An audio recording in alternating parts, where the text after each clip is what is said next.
ধন, সম্পদ, ঐশ্বর্য।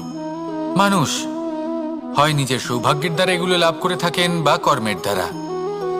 সৌভাগ্য আসলে কি? গ্রহের দশা, যা প্রত্যেক মুহূর্তে বদলাতে থাকে।